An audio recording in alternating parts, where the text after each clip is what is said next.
Good morning, dear students. Welcome to Pramar Academy, your own learning channel where learning is fun. Today, we will start chapter number 7 of class 10th Geography, Lifeline and Indian Economy. So, let's start. In this chapter, we will cover following topics. Like, first of all, we will study with the topic transportation. What is transportation? Why we need a good transportation system. Then we will cover the topic communication system of a country, and then trade, and then tourism. So just bring your copy and pen and we will start now. Okay, if we moving to our first slide, we will see the transportation. What do you mean by transportation? Bacha party, what do you mean by transportation? Just take your copy and write down. Transportation is something when we transfer goods and service from the place of supply to the place of demand. जब हम किसी भी वस्तु का, वो आप भी हो सकते हैं, हम भी हो सकते हैं, सामान कुछ भी हो सकता है, जब हम किसी वस्तु का ट्रांसफर करते हैं प्लेस ऑफ सप्लाई, जहां से उसकी सप्लाई स्टार्ट होती है, प्लेस ऑफ डिमांड, जहां पर उसकी डिमांड है, जब हम उस डिमांड तक उस चीज को पहुंचाते हैं, वो ट्रांसपोर्टेशन के थ्रू होता है. तो means transportation is a system in which we transfer the goods and service from the place of supply to the place of demand. And now we will cover the following things. Means of transportation की बात करें, we have land, water and air transport. Today in the first session of this video, we will cover the land transportation. Bring your copy and write down. We will study roadways, railways and pipeline. हम इस chapter में अब आगे करेंगे roadways के बारे में, railways के बारे में एंड पाइपलाइन ट्रांसपोर्टेशन के बारे में. मूविंग अहेड, अगर हम देखें सबसे पहले, first of all we will study what are the various importance of transportation. Transportation के क्या क्या इंपॉर्टेंस है, why we need a good transportation system in India. बच्चा पार्टी, आप बोलो कि why do we need a good transportation system in India. Not only India, in anywhere of the country, कहीं पर भी एक गुड ट्रांसपोर्टेशन सिस्टम का होना क्यों जरूरी है. So first of all, the first point, transportation is very much important to make raw material available to the producer or manufacturer. Means transportation के थ्रू ही हम कच्चे माल को जो उत्पादन कर रहा, जो मैन्युफैक्चर कर रहा, जो प्रोड्यूस कर रहा, हम उस तक पहुंचा सकते हैं. Next is to facilitate large scale production at very low cost. हमें लार्ज स्केल प्रोडक्शन को लो कॉस्ट में बनाने के लिए, अगर किसी भी प्रोडक्शन का जिसका जो प्रोडक्शन कॉस्ट बहुत ज्यादा, उसको कम करने के लिए हमें ट्रांसपोर्टेशन, एक अच्छे ट्रांसपोर्टेशन फैसिलिटीज की होना बहुत ज्यादा जरूरी है. Moving ahead, makes good available to the consumer and the customer. जितने भी उपभोक्ता हैं, आप और हम जैसे जो कंज्यूमर हैं, हम जैसे कंज्यूमर को कोई भी चीज, कोई भी मटेरियल, कोई भी वस्तु तब ही पहुंचती है when we have a good transportation system. Next, to help in the labour mobility. अगर हम बात करें माइग्रेशन, लेबर मोबिलिटी में हम माइग्रेशन कहेंगे, हम एक जगह से दूसरे जगह पर ट्रांसफर होते हैं in the search of job, for better opportunity, for education, which always help with the transportation. हम ट्रांसपोर्टेशन के थ्रू ही one place to another place transfer होते हैं. Help in creating employment. Job opportunity is very much important in every economic. For that transportation system help in the creating job opportunity. If we talk about Indian Railway, अगर हम Indian Railway का example लेते हैं, Indian Railway creates more than 1200 lakh job per year. आप देखोगे जो Indian railway में job है, लोग जो वर्क फोर्स है, वो नियर बाय 12 लाख पीपल वर्क कर रहे हैं इस at particular time, which makes India as a railway department as a largest magma to create job. आप देखो कि अकेला department, railway department, more than 12 लाख लोगों को जॉब अपॉर्चुनिटी क्रिएट करा है. तो इसीलिए ट्रांसपोर्टेशन एक बहुत बड़ा कहते हैं सेक्टर बन चुका है. आप राजस्थान में जाओगे, Rajasthan roadway is the biggest magma in the Rajasthan. If you go Tamil Nadu, Tamil Nadu का सबसे बड़ा जो अर्निंग का सोर्स है वो तमिलनाडु रोडवेज ट्रांसपोर्ट है. तो इस प्रकार से आप देख सकते हो, not only it's a job opportunity, it is a source of earning to for the state government as well as the central government. Moving ahead, to enhance standard of living. जिस कंट्री में transportation system अच्छा होगा, of course सी बात है, वहां के लोगों का स्टैंडर्ड ऑफ लिविंग भी काफी हाई होगा. Moving ahead, help during emergency and natural calamity. In case of any flood, in case of any natural disaster, transportation helps the things very easy. अब जब तक हमारे पास एक अच्छा ट्रांसपोर्टेशन नेटवर्क नहीं होगा, तब तक हम उस नेचुरल क्लाइमेट, उस नेचुरल डिजास्टर वाले प्लेस में पहुंच ही नहीं पाएंगे। हम रिलीफ जो भी हमें जो रिलीफ पहुंचानी है वहां पर, वो रिलीफ हम कभी पहुंचा ही नहीं पाएंगे। For that we need a good connectivity of transportation, help in bringing nation together. अब कौन सी बात है, कश्मीर से कन्याकुमारी, पोरबंदर से सिलचर की बात करें, जब तक हमारे पास एक अच्छा ट्रांसपोर्टेशन सिस्टम नहीं होगा, कभी भी हम एक दूसरे को कनेक्ट नहीं कर पाएंगे। चाहे आज तमिलनाडु के बंदे को राजस्थान में आने का मौका मिला है, या राजस्थान के बंदे को वेस्ट बंगाल में जाने का मिला, ये सिर्फ और सिर्फ संभव हो पाया है ट्रांसपोर्टेशन सिस्टम के थ्रू। मूविंग अहेड, अगर हम आगे बात करें, हम रोडवेज की बात करेंगे। लैंड ट्रांसपोर्ट में सबसे पहले हम करेंगे roadways.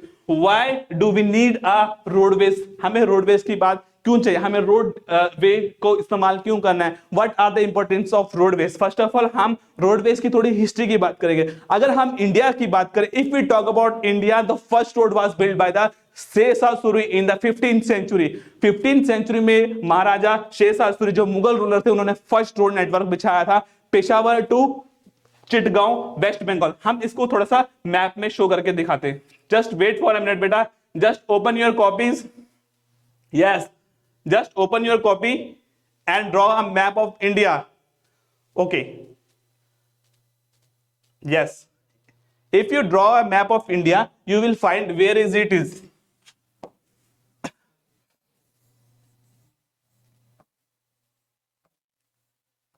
Beta, just draw a map of India in your fair copy and we will discuss where is Peshawar and where is the Chittagaon.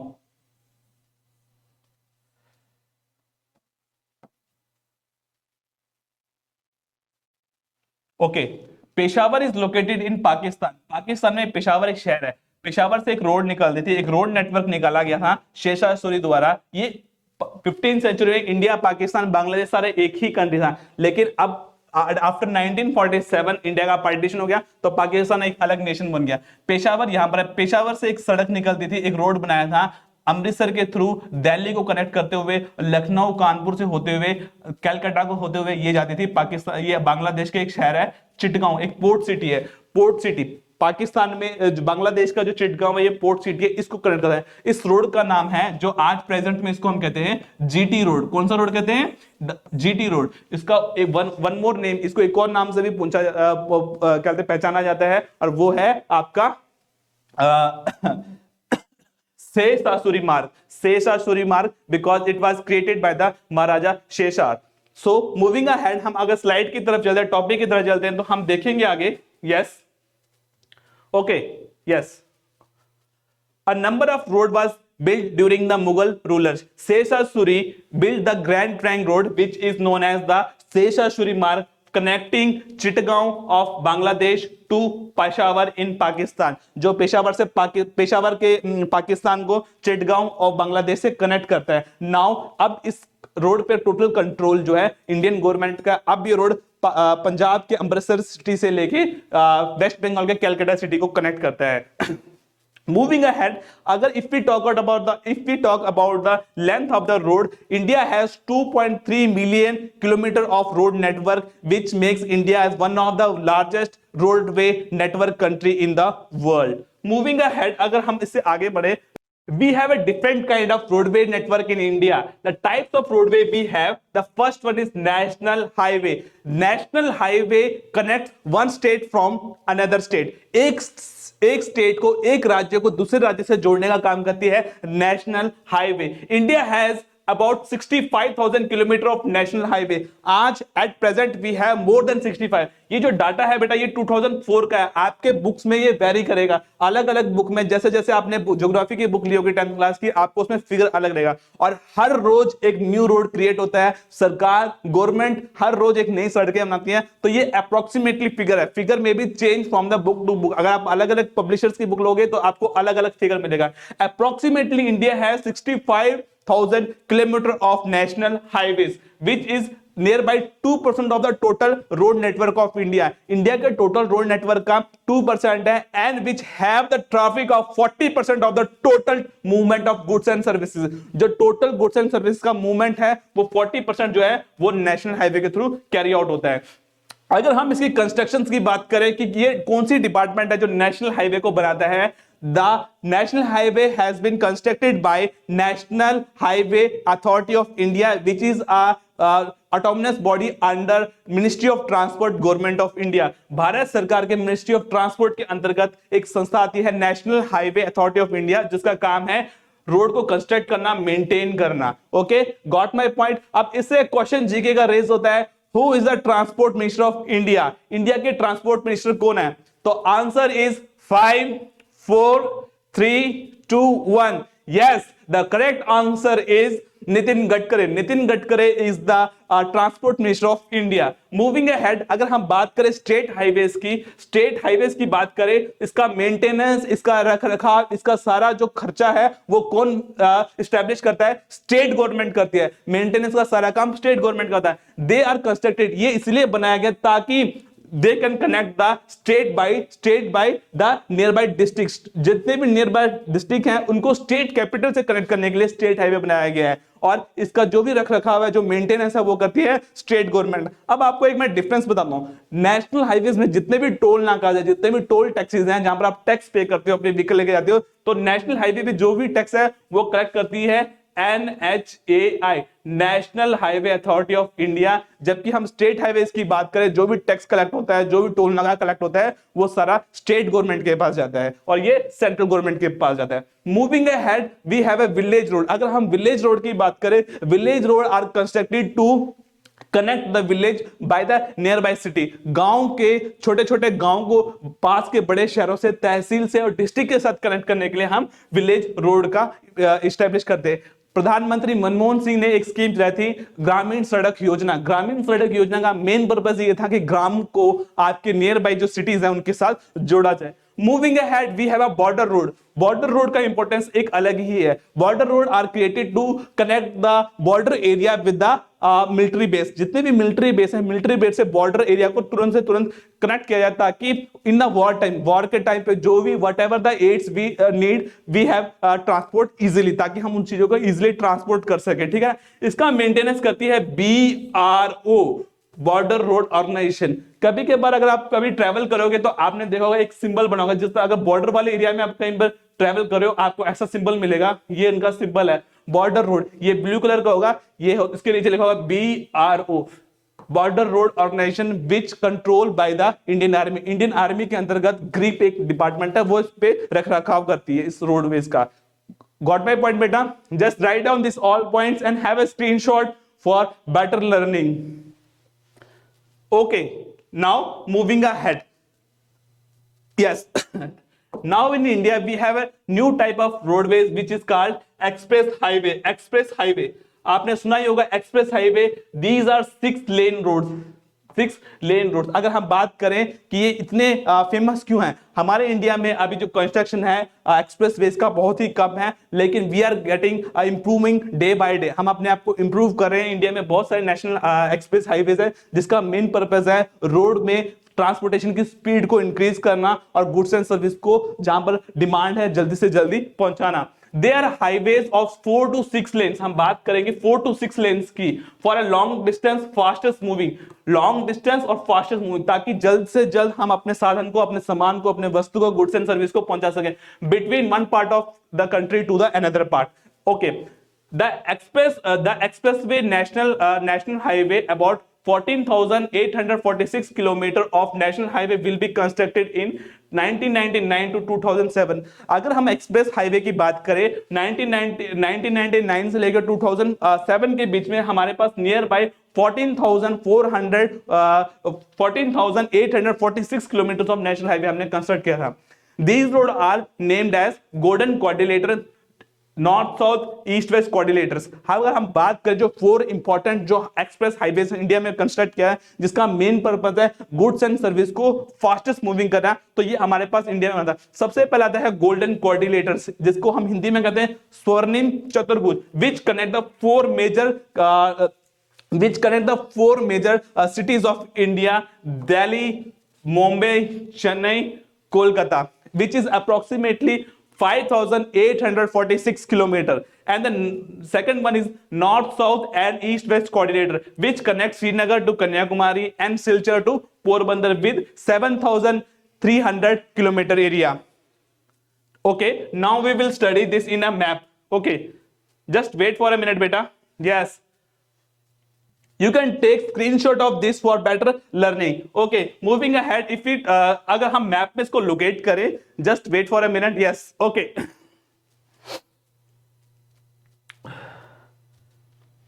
Yes, okay. First of all, we will see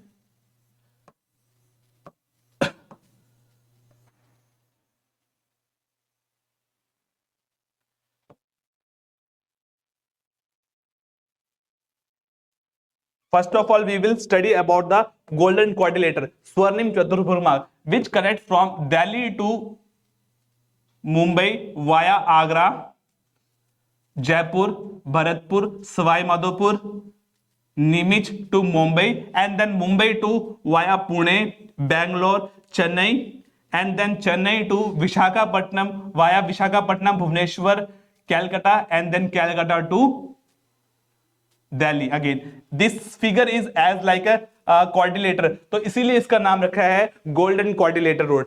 D for Delhi, second point M for Mumbai, C for Chennai, and K for Kolkata. This road connects the four major metro cities of India. Now, if we talk about the north-south quadrilateral, north south quadrilateral की बात करें, वैसे तो आपके book में लिखा होगा Srinagar to Kanyakumari. Actually में this road is constructed from Uri. If you take a point Uri, URI, a border area, Uri to Srinagar, then it comes from Delhi to Agra to Baitul, Bhopal to Vijayawada, Bangalore to Kanyakumari. This is the longest roadway of India, which has now renamed as NH45, National Highway 45, connecting Srinagar to Kanyakumari. If we talk about this road is also known as north-south quadrilateral. Moving ahead, if we talk about east-west quadrilateral from west, yes, we have a city Porbandar, a port city Porbandar, which connect the city in Tripura, Silchar. Okay, from Porbandar to Silchar, it connect the cities from Gujarat, Porbandar to Silchar in west Tripura. So this road is known as east-west quadrilateral. Moving ahead, if we go to the slide now, yes. Okay, yes. Okay. Now we have another roads. A road with a length of 1,157 km connect 10 major ports, namely Kandla, Jawaharlal Nehru, Margoma, Tuticorin, Chennai, Ennore, Visakhapatnam, Porbandar. All these nation highway are based on the concept of building, operation and transfer India, BOT. Build, operate and transfer means ऐसा road का build कर रहा है जो पूरे India को transfer करे, India की इकोनॉमी को ट्रांसफर करे और न्यू नेशन को इस्टेब्लिश करे. Moving ahead, if you talk about the map, अगर हम मैप में इनको लोकेट करें, just wait for a minute, this is from Srinagar to Kanyakumari, this is national highway 45 और you may call it this north south quadrilateral. If you talk about Porbandar to Silchar, this is east west quadrilateral. If we talk about the golden quadrilateral, this road is known as the golden quadrilateral, which connect the four major cities of India and makes a figure like a quadrilateral. Okay, got my point, beta? Yes. Just take a screenshot of this for the better learning experience. Yes, very good. Moving ahead. Now we will study about railway. If we talk about the railway, India has three types of railway tracks in India. Now we will discuss about the types of tracks. First of all we have broad gauge, then metre gauge and narrow gauge. अब आप पूछोगे sir ये broad gauge क्या होता है, metre gauge क्या होता है और नैरो गेज क्या होता है. हमने तो सर रेलवे ट्रैक से देखा है, रेल देखा है, हमने तो ये अलग अलग नाम तो कभी सुना नहीं है. तो हम इस टॉपिक को थोड़ा डिस्कस करेंगे मैप के थ्रू, ड्राइंग के through. Yes, okay. If you take, अगर आपने रेलवे का ट्रैक देखा होगा, बच्चों आप में से किस किस बच्चों ने रेलवे ट्रैक देखा हुआ है? Yes, very good. If it, अगर हमने रेलवे ट्रैक देखा तो आपने देखा होगा रेलवे ट्रैक्स के बीच में, आपने कभी ये रेलवे ट्रैक्स देखा बेटा? Okay, railway track is something like this. मेरी पेंटिंग इतनी अच्छी नहीं है, बट आपने एक अच्छी पेंटिंग बनानी है और अच्छी तरह से कॉन्सेप्ट को समझना है। अगर आप देखोगे रेलवे ट्रैक्स के बीच में ये डिस्टेंस होता है, आपने रेलवे ट्रैक्स ऐसे ही देखा होगा, ये रेलवे ट्रैक्स होगा, जो इनके बीच में डिफरेंस होता है बेटा, distance between the two tracks, ये ट्रैक्स और इस ट्रैक्स के बीच में जो गैप होता है, इस गैप के आधार पर, इस गैप के बेस पे हमने रेलवे को 3 गेज में बांटा हुआ है। द फर्स्ट वन, अगर हम देखें जो फर्स्ट वन है 1.6 मीटर का जो गैप होता है, इसको हम कहते हैं ब्रॉड गेज। कौन सा गेज कहते हैं? Broad gauge, broad gauge. Okay, the second, अगर यही रेलवे ट्रैक देखेंगे, अगर हम ऐसे देखेंगे, इसके बीच में जो डिस्टेंस होता है ये थोड़ा कम हो जाता है, ये डिस्टेंस होता है नियर बाय 1 मीटर। ये इनके बीच का जो डिफरेंस होता है वो 1 मीटर का होता है, इसलिए हम इसको कहते हैं मीटर गेज, मीटर गेज। अगर हम थर्ड ट्रैक की बात करें, बिल्कुल छोटा सा एकदम ट्रैक जो होता है बिल्कुल पतला सा होता है, और इनके बीच की जो डिस्टेंस होता है वो डिस्टेंस बहुत ही कम होता है, नियर बाय 0.8 मीटर, और इसको हम कहते हैं narrow gauge, NARROWGAUGE gauge, narrow gauge. On the basis of the distance from the two track, दोनों ट्रैक के बीच में, दोनों ही जो पटरियां होती हैं उनके बीच की जो डिस्टेंस है, on the basis of that we classify railway into 3 category: broad gauge, meter gauge, narrow gauge। अब आप पूछोगे सर इसमें डिफरेंसेस क्या है, इसमें डिफरेंट क्या है? डिफरेंट ये है कि आपने जो मैक्सिमम जो इंडिया में रेलवे नेटवर्क देखोगा, आपने ब्रॉड गेज देखा होगा। अगर आप शिमला कभी ट्रैवल करते हो, कभी आप कालका से शिमला के बीच में ट्रैवल करोगे, तो आपको वहां पर मीटर गेज मिलेगा। अगर आप दार्जिलिंग, वेस्ट बंगाल के दार्जिलिंग में टूरिस्ट प्लेस है, अगर आप वहां पर जाओगे, या तमिलनाडु के अगर आप नीलगिरी हिल या ऊटी में जाओगे, वहां पर आपको मिलेगा मीटर गेज, जिसको हम टॉय ट्रेन भी कहते हैं, जो बहुत छोटी सी होती है। ओके, मूविंग अहेड, अगर हम अब चलते हैं टॉपिक्स की तरफ, अपने स्लाइड की तरफ चलते हैं। यस आप देख रहे हो हमारे पास 2 पिक्चर है, ये जो ट्रैक्स के बीच में मैंने डिस्टेंस बताया आपको, suppose, just wait for a minute बेटा। Yes, very good, yes very good, yes okay. The distance, ये जो 2 ट्रैक्स के बीच में जो डिस्टेंस है, इस डिस्टेंस को हम कहते हैं, अलग अलग हिस्से में कैटेगराइज करते हैं। Just wait for a minute, yes okay. ये जो 2 ट्रैक्स के बीच में डिस्टेंस है, इस डिस्टेंस के बेस पे हम इसको क्लासिफाई करते हैं। आपने देखा होगा ये एक इलेक्ट्रिफाइड इंजन है और एक ब्रॉड गेज लाइन में चल रही है। एक दूसरी तरफ देखोगे छोटी सी ट्रेन है, बड़ी सुंदर सी ट्रेन है जो हिल स्टेशन में चल रही है, इसको हम कहते हैं metre gauge train. Okay, got my point बेटा? Yes okay. मूविंग अहेड, अगर हम रेलवे की बात करें, यस ओके, यस रेलवे के बारे में हम कुछ इंपॉर्टेंट फैक्टर्स पढ़ लेते हैं। अगर हम रेलवे की बात करें, railway are the principal mode of transport for fleet and passenger in India. चाहे माल हो, चाहे आपका क्या बोलते हैं पैसेंजर हो, दोनों सामान वस्तु के ट्रांसपोर्ट के लिए और पैसेंजर के ट्रांसपोर्ट के लिए तो सबसे बेस्ट ऑप्शन है हमारे पास है वो रेलवे। इंडिया में सबसे ज्यादा गुड्स एंड सर्विस का ट्रांसपोर्ट हम रेलवे के थ्रू ही करते हैं, और सबसे ज्यादा यूज होने वाला मोड ऑफ ट्रांसपोर्ट भी रेलवे है, कारण cheap mode of the transport and it connect one place to another place in very far as compared to the roadways. Railway also make it possible to connect multi-factors activities like business, trading, pilgrims and transportations of goods and service over a long distance. आप देखोगे सिर्फ people को ही नहीं, ये हमारे port cities को, pilgrim cities को, business cities को, मार्केट प्लेस को बड़े फास्टेस्ट तरीके से कनेक्ट करता है। Apart from important means of transport, Indian railway has been a great integrate force from more than 150 year. अगर हम इंडियन रेलवेज की बात करें, इंडियन रेलवे दुनिया का सबसे पुराना ओल्डेस्ट रेलवे में से एक है। इंडिया में सबसे पहले जो रेलवे ट्रैक्स बनी थी वो बनी थी 1853 में। एक रेलवे लाइन बनी थी 1853 में मुंबई जो उस टाइम पे थी बॉम्बे, BOMBAY, बॉम्बे टू पास में एक छोटा सा सिटी है थाना, THANA, which is approximately 34 kilometre. जो फर्स्ट रेल ट्रेन थी वो बॉम्बे से थाने के बीच में चली थी, जिसमें ब्रिटिश गवर्नमेंट के 72 ऑफिसर्स लोगों ने ट्रेवल करा था। Okay, got my point. और तब से लेके अब तक लोग इसमें पैसेंजर ट्रेवल करते ही जा रहे हैं, which makes India as one of the largest और leading railway network country in India. Moving ahead, railway in India bind the economical life of countries as well as the extension of development industries and agriculture. Indian railway पूरे world को unite करती है, bind करती है, चाहे वो हमारा industrial location हो, चाहे वो हमारा मार्केट हो, चाहे वो हमारे इकोनॉमिकल लाइफ हो, हर जगह पर रेलवे का एक अलग ही इंपॉर्टेंस है।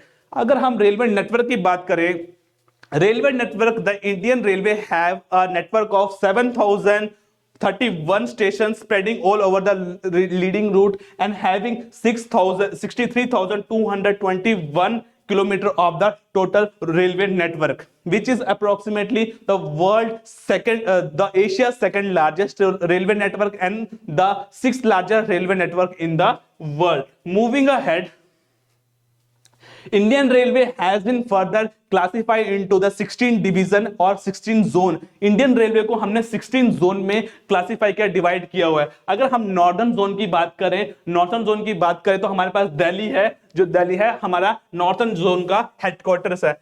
Like just wait for a minute बेटा, हम साथ साथ मैप में इसको एलोकेट भी कर लेंगे ताकि हमें समझने में थोड़ा इजी हो जाएगा. Okay, very good.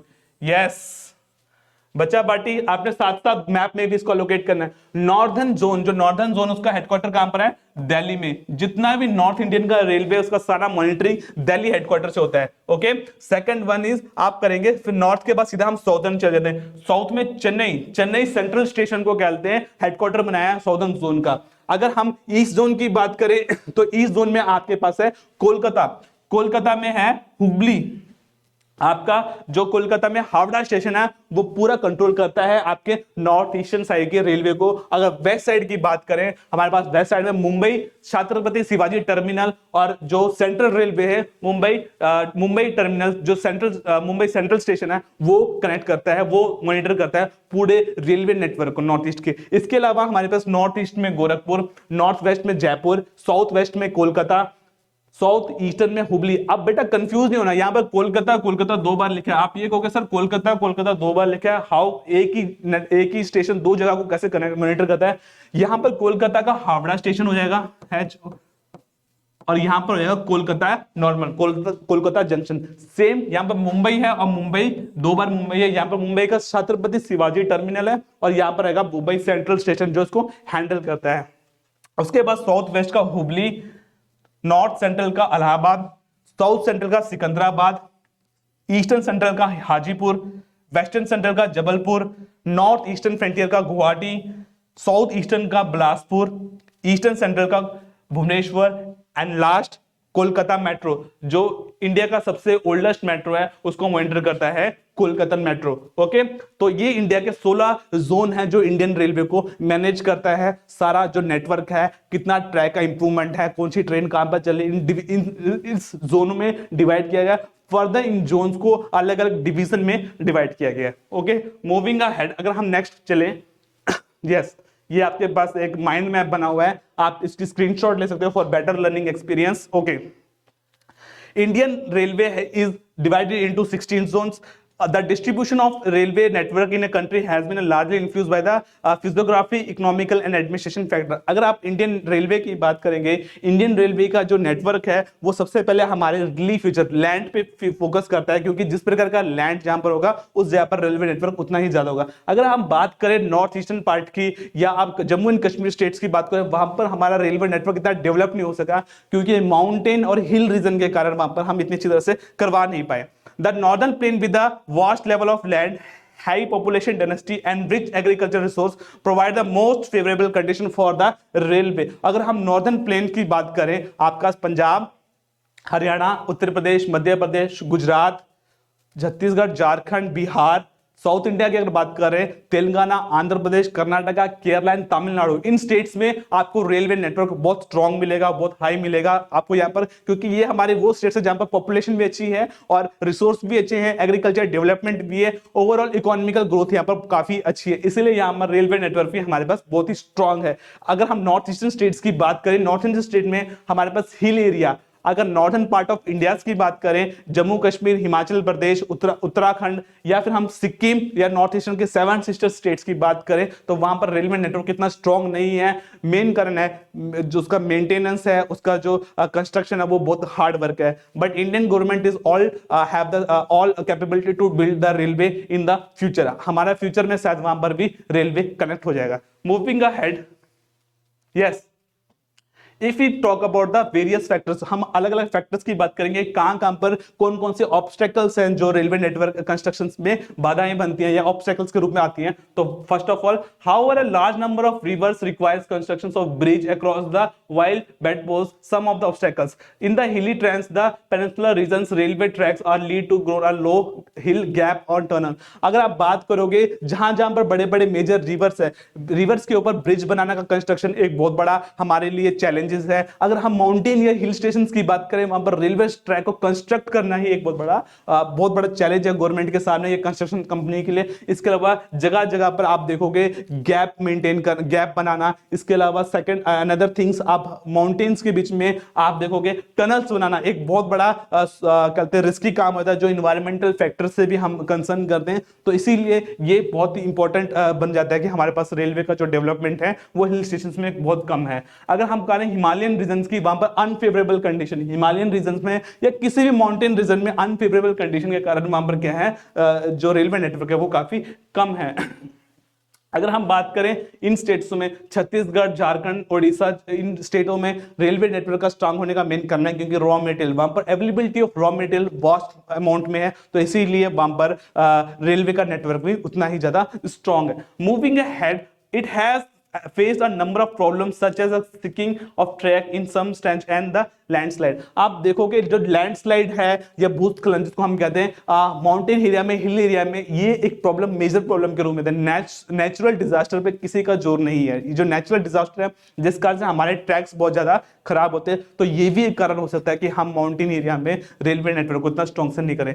आज की अगर बात करें, इन जो प्रेजेंट एरा की बात करें, Indian railway has facing many problems. हमारे पास बहुत सारी प्रॉब्लम्स हैं। Like today the Indian railway have become the major important in our national economy, that all over the means of transportation to put together. However, the rail transport suffer from a certain types of problem. Many passenger travel without ticket, जो सबसे बड़ी problems India में आती है, many passenger travel without ticket. आप देखोगे हमारे देश में ज्यादातर जो ट्रैवलर्स हैं, जो ज्यादातर जो ट्रैवल कर रहे हैं रेलवे में, वो विदाउट टिकट ट्रैवल करते हैं, जिससे गवर्नमेंट को एक ह्यूज लॉस का सामना करना पड़ता है। इसके अलावा damaging the property of railway, railway की प्रॉपर्टी को डैमेज करना, ये भी इंडिया में एक बहुत बड़ा कहते स्ट्रगल है। तो as a we are the citizen of nation, you and me, we have to take a pride. हमें कसम खानी है कि हमें अपने नेचुरल हमें अपने नेशनल प्रॉपर्टी को बचाना है। Even we have to aware, हमें अपने लोगों को भी अवेयर करना है कि हमें इस प्रकार की एक्टिविटी पे पूरा रोक लगाना है। Because you are studying social science, it's our responsibility. हमें एक सोशल पर्सन, एक सोशल सिटीजन के रूप में उभरना है। हमें इस स्टडीज को सिर्फ स्टडी तक ही नहीं, हमें अपने डे टू डे लाइफ में भी इंप्लीमेंट करना है। So it's our responsibility to aware others, ये हमारी रिस्पॉन्सिबिलिटी बनती है कि हम दूसरों को भी इन चीजों के लिए अवेयर करें। Moving ahead, the biggest problem faced in India is chain pulling. अगर हम चेन पुलिंग की बात करें, चलती ट्रेन से चेन की पुलिंग करके ट्रेन को रोकने का जो बहुत बड़ा कहते हैं सिस्टम इंडिया में है, ये बहुत ही लोग अपनी फैसिलिटीज के हिसाब से जहां पर मन किया वहां पर चेन पुलिंग करके ट्रेन रोक दिया। तो ये एक बहुत बड़ा चैलेंजेस है रेलवे नेटवर्क को चलाने के लिए। इससे टाइम कंज्यूमिंग भी ज्यादा होता है और रेलवे पे बहुत बड़ा प्रेशर पड़ता है। इस प्रकार की जो दिक्कत है, जो चेन पुलिंग की दिक्कत है, ये ज्यादातर हमारे विलेज एरियाज में या आप उत्तर प्रदेश, बिहार, इन स्टेट्स में ये प्रॉब्लम्स बहुत ज्यादा आती है। मूविंग अहेड, यस बेटा, you can take the screenshot of this topic so it will be more easy to learn. Yes, moving ahead, now we will study about the pipeline transportation. अगर अब आपके दिमाग में सर पाइपलाइन ट्रांसपोर्टेशन का तो नाम ही हमने पहली बार सुना है, इसमें पर्सन कैसे ट्रैवल करेगा, इसमें हम ट्रैवल करेंगे तो करेंगे कैसे? अब आपके दिमाग में यही क्वेश्चन रेज होगा। तो लेकिन मैं बताना चाहूंगा, this is the one of the most advance transportation system in India. आज के तारीख में इंडिया में या किसी वर्ल्ड के डिफरेंट कंट्रीज में सबसे advance transport mean of transport की बात करें तो पाइपलाइन ट्रांसपोर्टेशन का नाम एकदम आएगा। अब सबसे पहले देखते हैं पाइपलाइन ट्रांसपोर्टेशन में एक्चुअली में है क्या। The pipeline transport network is a newly arrived transportation system in the map of India as I said. जैसा कि मैंने आपको बताया कि इंडिया के मैप में पाइपलाइन ट्रांसपोर्टेशन सिस्टम एकदम न्यू एडवांस फीचर है। In the past, these were used to transport only water in the cities। अगर हम बात करें, आपसे भी अगर मैं पूछूंगा बेटा पाइपलाइन ट्रांसपोर्टेशन में क्या होगा, तो आप कहोगे सर घर में पानी आता है पाइप के, सर वही है हमारे लिए। तो सेम उसी कॉन्सेप्ट पे हमने वर्क करके इस पाइप के साइज को बड़ा कर दिया। अब हम इसमें गुड्स एंड सर्विस को करते हैं। अब आप कहोगे सर गुड्स एंड सर्विस, कौन सी goods and service? Gas, petroleum, slurry, जो भी हमारे पास चीज है जो कहते हैं लिक्विडेटिंग फॉर्म में, गैस के फॉर्म में, हम उसको इसमें बड़े इजीली ट्रांसपोर्ट कर सकते हैं। तो ये हमारे लिए एक एडवांस फीचर है। These are used to transport crude oil, कच्चा तेल को ट्रांसपोर्ट करने के लिए, पेट्रोलियम प्रोडक्ट्स जो तरल पदार्थ है आपका लिक्विडेटिंग फॉर्म में उनको ट्रांसफर करने, नेचुरल गैस को हमें ट्रांसफर करने के लिए, या नेचुरल गैस फील्ड से रिफाइनरी, फर्टिलाइजर, इन सारे चीज को थर्मल पावर स्टेशन तक पहुंचाने के लिए ये ट्रांसपोर्टेशन का इस्तेमाल किया जाता है। ठीक है, तो हम मूविंग अहेड करते हैं। Yes, very good. अब अगर हम इंडिया की बात करें बेटा, you can see this picture, ये कांडला पोर्ट के यहाँ पर देखो पाइपलाइन ट्रांसपोर्टेशन के थ्रू जो कच्चा तेल, जो रॉ क्रूड ऑयल जो कहते हैं आपके गल्फ कंट्री से इंडिया में ट्रांसपोर्ट हो जाता है, उसको हम on the spot pipeline through के द्वारा आप कहते हैं उत्तर प्रदेश के आपके मथुरा में जो रिफाइनरी है, या हरियाणा के आपके क्या पानीपत में जो रिफाइनरी है, वहां पर क्रूड ऑयल को पहुंचाया जाता है, वहां से रिफाइन करके फिल्टर करके ये आपके घरों तक पहुंचता होता है। Moving ahead we will study about the 3 major pipeline transportation of India. The first one is the from Assam to Kanpur. अगर हम पहले पाइपलाइन ट्रांसपोर्ट की बात करेंगे, वो असम से कानपुर को कनेक्ट करता है वाया गुवाहाटी, बरूनी एंड इलाहाबाद के थ्रू ये 3 डिफरेंट प्लेस को कनेक्ट करता होता है। अगर हम मैप में देखें इस प्लेस को, ये देखो, the first one is like बरूनी से लेके, ये बरूनी आपका प्लेस है और ये आपका क्या कहते हैं असम में, कानपुर से लेके असम के बीच में डिगबोई जो यहाँ का सबसे मेजर ऑयल रिफाइनरी फील्ड है, ऑयल फील्ड है, जो मेजर ऑयल फील्ड है, यहां से कनेक्ट करता है ये नौमाता, बरूनी, कानपुर एंड हल्दिया जो है इसकी ब्रांच है। ब्रांच का होता है, सपोज बेटा पॉइंट ए है और पॉइंट ए से पॉइंट बी है, पॉइंट बी से एक हमने यहां से बी से एक नया ही ट्रैक खोल दिया, तो ये हमारा क्या होगा, ब्रांच हो जाएगा। लाइक ये आपका डिगबोई प्लेस है और ये आपका कानपुर है, इसके बीच में डिफरेंट एरियाज, इस थ्रू यहां पर हम कहते हैं पाइपलाइन के थ्रू कहते ट्रांसपोर्ट करें, लेकिन हमने इलाहाबाद से एक ब्रांच खोल दी, कहां के लिए, हल्दिया के लिए, एक ब्रांच हमने खोल दी नाकरपरा के लिए, तो इसको हम कहते हैं कि branches. The second the most important is like yes, if we talk about the second, okay yes, हम सेकंड ब्रांच की बात करेंगे, Gujarat to Jalandhar in Punjab, Viramgam, Mathura, Delhi and Sonipat, ये कनेक्ट करता है आपके जो पोर्ट सिटी है गुजरात के कांडला को कनेक्ट करता है ये आपके जालंधर सिटीज के साथ, पंजाब के जालंधर के साथ। इसी की जो ब्रांच है वो करती है, एक आपकी मथुरा जाती है और एक पानीपत जाती है, जहां के ऑयल रिफाइनरी में जो ऑयल है, क्रूड ऑयल रिफाइन होता है, और हमारे नॉर्थ इंडिया के लगभग जितने भी पेट्रोल पंप्स हैं वहां पर जो पेट्रोल और डीजल पहुंचता है वो इन्हीं 2 रिफाइनरी से पहुंचता है। अगर हम मैप में देखें, इसको मैप में एलोकेट करें, तो मैप में हम देखेंगे ये रहा, सपोज ये आपका कांडला पोर्ट से आप देखेंगे कांडला पोर्ट सालिया, फिर उसके बाद ये जयपुर वाली branch, and then this was like Mathura, and this was Sonipat तक ये पानी जो कहते हैं ऑयल है, पेट्रोल है, ये क्रूड ऑयल जो है ये पहुंचाया जाता है। The third one is moving ahead, yes, just wait for a minute बेटा, यस। अगर हम थर्ड पाइपलाइन की बात करें, this is the most important pipeline, Hijapur, Jagdishpur, Ghazipur, इसको हम कहते हैं HVJ, H for Hijapur, V for Vijaypur, J for Jagdishpur. ये 3 जो मेजर एरिया को उसको कनेक्ट करता है। आप देखोगे ये रहा आपका फर्स्ट पॉइंट आ गया, आपका फर्स्ट पॉइंट आ गया हिजापुर, ए प्लेस जो है आपका गुजरात से स्टार्ट होता है, पूरा सूरत के पास एक पोर्ट है वहां से स्टार्ट होता है। सेकंड पॉइंट आ गया विजयपुर, और थर्ड पॉइंट आ गया जगदीशपुर इन उत्तर प्रदेश, यहां तक इसको कनेक्ट करता है। इसके थ्रू हम नेचुरल गैस और ऑयल एंड पेट्रोलियम, समटाइम हम फर्टिलाइजर को भी इसके थ्रू हम ट्रांसपोर्ट करते होते हैं। Okay, moving ahead, the intention cost of lying pipeline. अब इसकी कुछ प्रॉब्लम्स ये है कि पाइपलाइन ट्रांसपोर्ट के लिए पाइपलाइन को इस्टेब्लिश करना एक बहुत बड़ा मेजर प्रोजेक्ट के रूप में आता है, और सेकंड जो हिल स्टेशन में ये पाइपलाइन ट्रांसपोर्ट फेल है, ये सिर्फ प्लेन एरिया में कामयाब है, तो ये एक बहुत बड़ा मेजर इशू बनता है।